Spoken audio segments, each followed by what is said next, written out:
If I ruled the world, every day would be the first day of spring. Every heart would have a new song to sing, and we'd sing of the joy every morning would bring. These are some of the words from the 1963 musical Pickwick, first popularized by Sir Harry Seacombe and later by Tony Bennett.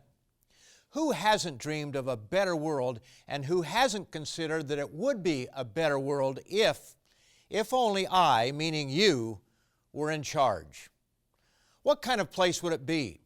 Would every day truly be like the first day of spring? Would every heart have a new song to sing? Probably not. But I think most of us want a world without war, a world without poverty, a world based on fair standards where everyone lives at peace with his neighbor and where there is prosperity for all. This seems to be the kind of world most of us desire, but a world that escapes our desire. Why? What's wrong that we can't have a harmonious world? Is the answer that we could have such a place if only you or I had the power to bring it about? On today's program, I'm going to show you that such a place is not only possible, but is a sure thing, and that you can have a part in bringing it about. You might be thinking right now that this fellow needs some psychological help for suggesting this. But don't be too sure. Sometimes truth is stranger than fiction. And I'll be right back to show you how this is going to happen, so stay tuned.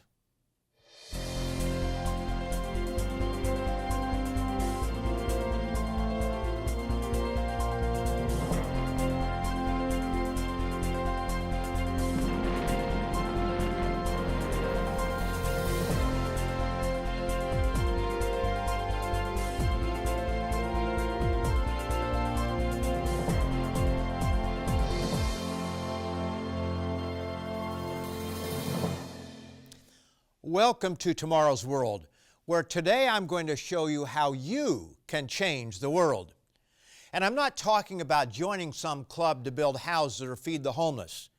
As commendable as that may be, I'm talking about how you can have a part in actually solving the problems of homelessness, hunger, and violence. Since Sir Harry Seacombe first appeared in Pickwick, the world has changed, but not for the better. His view of the world was one of beauty and harmony. But 33 years later, rap artist Nas came out with a very different version of If I Ruled the World. Imagine smoking weed in the streets without cops harassing. Imagine going to court with no trial, lifestyle cruising blue behind my waters. No welfare supporters, more conscious of the way we raise our daughters. Days are shorter, nights are colder. Colder indeed. No longer sunshine and smiles, but the right to stay stoned with no consequences. Have you ever wondered why our current world is in such a mess? The answer may surprise you. Many people believe in clairvoyance and other forms of communication with a spirit realm. Yet at the same time, they deny the existence of God and what the Bible says about a very real spirit world. Yes, according to the book known as the Bible, there's a spirit world and not all of it is good. To put it bluntly, there is a real devil. He is also known as Satan, and here's something that will shock most people. He is the god of this world. Now don't take my word for it, prove it for yourself. Look around you, what do you see? Is it not a dysfunctional world filled with hatred, cruelty, violence, and heartache? Consider the wars, the divorce rates, and the destruction of all godly values. Women are raped, children are abused, crime is rampant. There's always someone out to scam you, and it's a world given over to sexual immorality and betrayal. The book of Revelation in chapter 12 and verse 9 makes this revealing statement. So the great dragon was cast out, that serpent of old, called the devil and Satan, who deceives the whole world. He was cast to the earth, and his angels were cast out with him. Here we're told that there is a powerful angelic being who deceives the whole world. Most think the devil is no more than a myth. We've all seen the cartoon figures of a man-like figure in a red jumpsuit with horns on his head, a tail that ends in an arrowhead, and a pitchfork in his hand. We often see him in competition with a halo-crowned angel. For most, this picture merely symbolizes good and evil, but certainly not real figures. The Bible, on the other hand, reveals that there is not only a real devil, but that he has a kingdom made up of fallen spirits. But if there is such a being, how is it that the whole world has fallen for his deceptions? The Apostle John wrote in 1 John 5 and verse 19, "We know that we are of God, and the whole world lies under the sway of the wicked one." And the Apostle Paul explains in detail how he works. Ephesians, the 2nd chapter, and verses 1 and 2. "And you he made alive, who are dead in trespasses and sins, in which you once walked according to the course of this world, according to the prince of the power of the air, the spirit who now works in the sons of disobedience." In other words, there is an evil spirit influence that is orchestrating the course or direction of our world, and he does it, so to speak, through the air. For example, right now you have all kinds of invisible signals swirling about you. But unless you have a receiver, such as a radio or television, you're completely unaware of them. Satan broadcasts not into a radio, but into our brains in moods, attitudes, and thoughts. Not only does he influence our individual thinking, but he influences our collective thinking through the kind of negative entertainment and programming we are exposed to. The statement, "the devil made me do it," is not as comical as it's intended to be. When you consider the havoc he is bringing on our world, he is not to be taken lightly. He is no cartoon figure. Now, I don't want you to think that all hope of escaping Satan's deception is lost. As shown in the verse we just read from Ephesians, there are those who no longer walk according to the course of this world. Jesus himself made this plain when his disciples asked why he often spoke to them in parables. He answered, "Because it has been given to you to know the mysteries of the kingdom of heaven, but to them it has not been given." Throughout history, God has chosen to reveal his truth to various men and women for the purpose of ensuring that his gospel message would be preserved and that his work of preaching that gospel would be accomplished. While physical copies of the Bible abound, the very clear teachings contained inside are impossible to fully understand unless God himself has freed you from deception and brought you to understanding. Jesus powerfully stated, "No one can come to me unless the Father who sent me draws him, and I will raise him up in the last day." If you're watching this program and are excited about what you're learning, if you are someone who truly wants to live the way of life outlined in the Bible and are prepared to devote yourself to your Creator, perhaps God is drawing you right now. A little later in this program, we'll explore some of the exciting things that God has promised to those who are willing to give up this world's deceptions in favor of a better way. The Bible reveals far more about Satan's spirit influence and how he directs our current world. But just as importantly, it explains how you can have a part in changing its destructive course. Our Tomorrow's World Bible Study course will help you in your study of the Bible. This Bible study course reveals the meaning behind today's headlines and gives you the good news of tomorrow's world. And it's available to you absolutely free of charge. It consists of 24 lessons, and we'll send you the first 4 lessons upon your request. The Bible is an up-to-date and timely book. In fact, the first lesson is titled, "The Bible, a Book for Today." You'll learn amazing truths that have been totally overlooked or even rejected by many religious teachers. Lesson 2 is, "Are we living in the last days?" Lesson 3 is, "Can you understand Bible prophecy?" And Lesson 4 is titled, "Revealed, the Master Key to Bible Prophecy." You need this free Bible study course. There's no cost or obligation. Just phone, click, or write, and we'll send you the first 4 lessons. Or you can visit our website and take the Tomorrow's World Bible Study course online.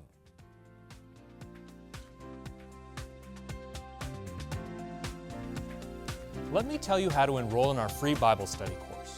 Simply call the number on your screen or order online at twcanada.org.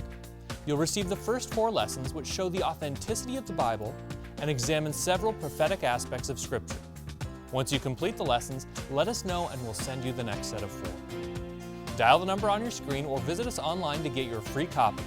If you missed our contact information this time, keep watching and I'll be back to give it again.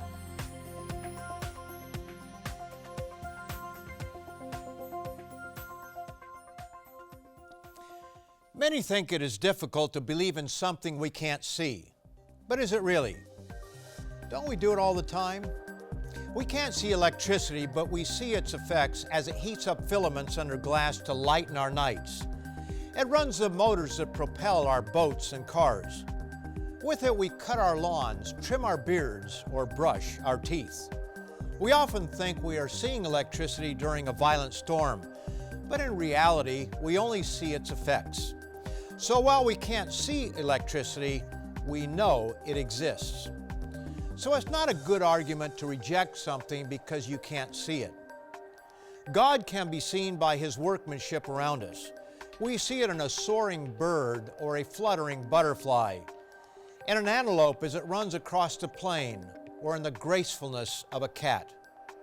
But we also see Satan's handiwork in people killing people, children being abused, and scam artists taking advantage of the elderly. His influence is everywhere, and it's not good. Jesus told the religious leaders of His day that they were under the influence of the evil one, and as a result were liars and worse. John 8 and verse 44. You are of your father the devil, and the desires of your father you want to do. He was a murderer from the beginning and does not stand in the truth, because there is no truth in him, for he is a liar and the father of it. Sadly, it's not only the Pharisees of Jesus' day that are being influenced by this evil spirit power. As we read earlier, the whole world is under his sway. Jesus makes it abundantly clear who the ruler of the world is. On the night before he was crucified, he told his disciples, I will no longer talk much with you, for the ruler of this world is coming, and he has nothing in me. The Apostle Paul gives this revealing truth in his second letter to the Church of God at Corinth, chapter 4 and verse 3. But even if our gospel is veiled, it is veiled to those who are perishing, whose minds the God of this age has blinded, who do not believe, lest the light of the gospel of the glory of Christ, who is the image of God, should shine on them. It is not irrational on our part to ask, if the God of creation is greater than Satan, why is Satan allowed to direct man's course and cause so much suffering and hardship in this world? Why doesn't God step in and stop the madness? The answer is quite simple. Instead of blaming God, we need to look in the mirror. It is man that has rejected God. We don't want God telling us what to do. We don't want to be told we can't use recreational drugs or engage in sexual activities outside of marriage. We want to choose our own forms of government and our own way to worship God. Is this not the choice our first parents made and the choice we've been taking ever since? People don't want to hear the truth. As soon as you open the Bible, people get nervous, shuffle their feet, change the subject, or simply tune out. But since you're still with me, let's go back to the beginning.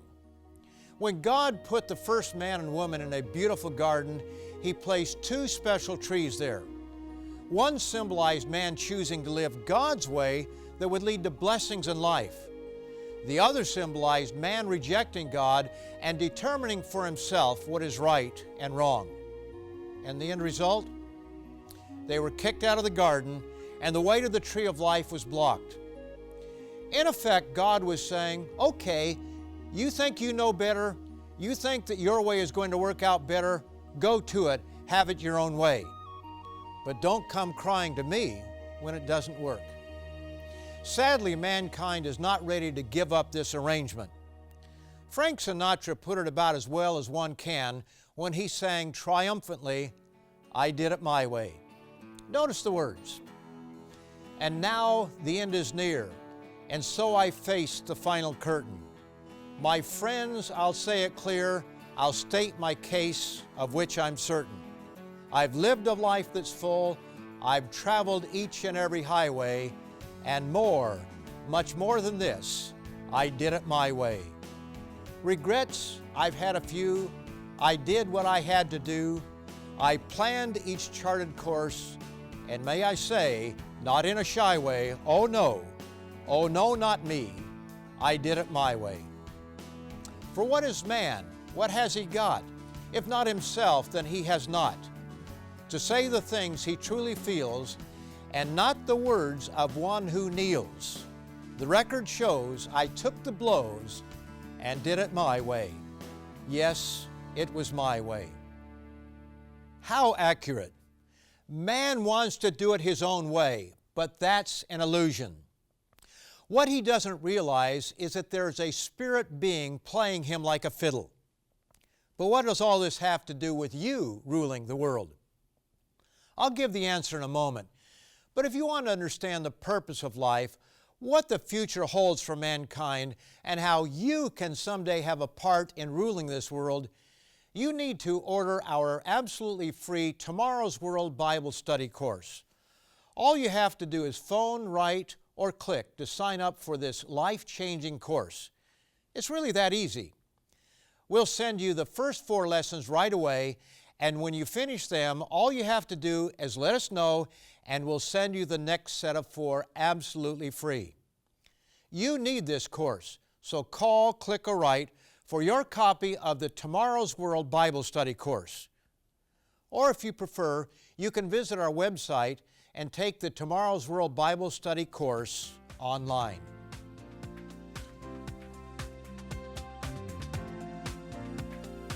To receive your first 4 lessons of the Tomorrow's World Bible Study course, just call the number displayed on the screen or order online at twcanada.org. Have you ever asked, where is the world headed, or what does the future hold for me?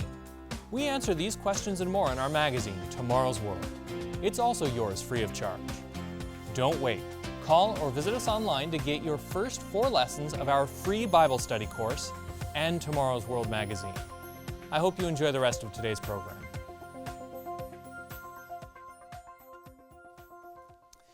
Do you realize that the gospel Jesus brought has to do with ruling the world and the part that you can have in it? The good news he preached for 3.5 years prior to his death and resurrection involved the kingdom of God. God's plan is for those who obey him now to have a part in ruling when he returns. He is going to return to set up a literal kingdom on earth, as described in the book of Daniel, chapter 2 and verse 44. And in the days of these kings, the God of heaven will set up a kingdom which shall never be destroyed. And the kingdom shall not be left to other people. It shall break in pieces and consume all these kingdoms, and it shall stand forever. Jesus gives us more details about what the servants of God will be doing in that kingdom. In the parable of the nobleman found in Luke 19, we read how the nobleman, representing Christ, goes into a far country after giving each of his servants a unit of money. Each servant is to do business until he returns, when he will give out rewards according to each one's work. Luke 19, beginning in verse 16. Then came the first, saying, Master, your mina has earned 10 minas. And he said to him, Well done, good servant, because you are faithful in a very little, have authority over 10 cities. And the second came, saying, Master, your mina has earned 5 minas. Likewise he said to him, You also be over 5 cities. We might dismiss this parable as being figurative if it weren't for numerous other passages that say directly that those resurrected when Christ returns are destined to rule. Notice Revelation, the 5th chapter, and verses 9 and 10. And they sang a new song, saying, "You are worthy to take the scroll and to open its seals. For you were slain and have redeemed us to God by your blood out of every tribe and tongue and people and nation, and have made us kings and priests to our God, and we shall reign on the earth." Bob was one of my closest friends in high school, but after graduation we went different directions. A few years later, we were both in town and got together to catch up. Bob had drifted from one thing to another and was still trying to figure out what to do with his life. There were two comments he made that evening that burned into my mind. The first was that he feared waking up at the age of 40, still not knowing what to do. Sadly, that became a reality. But he made another statement toward the end of our meeting that was even more tragic. He said, "You know, if I could do anything I wanted to do, I would like to build cities." In other words, be a city planner. Now, that may not sound like much to you, but it stunned me for this reason. Bob once understood the subject of today's program. He understood the true gospel message that Christ brought, that He is calling individuals today to be rulers in His kingdom upon His return. But Bob had drifted from God's ways and had forgotten the message Christ brought to the world. God had once called him to do the very thing he dreamed of, and I might add, on a far grander scale. But this program is for you.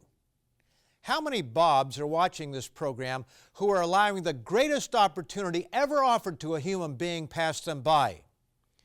Jesus tells us in Matthew 7, verses 13 and 14, "Enter by the narrow gate, for wide is the gate and broad is the way that leads to destruction, and there are many who go in by it.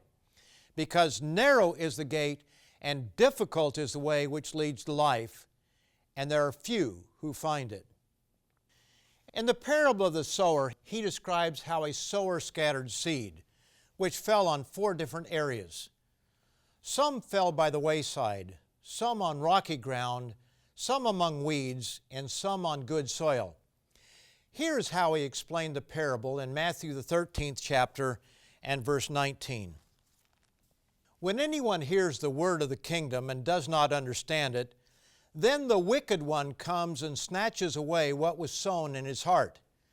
This is he who receives seed by the wayside." That's the first category, and some of you watching this program fit into it.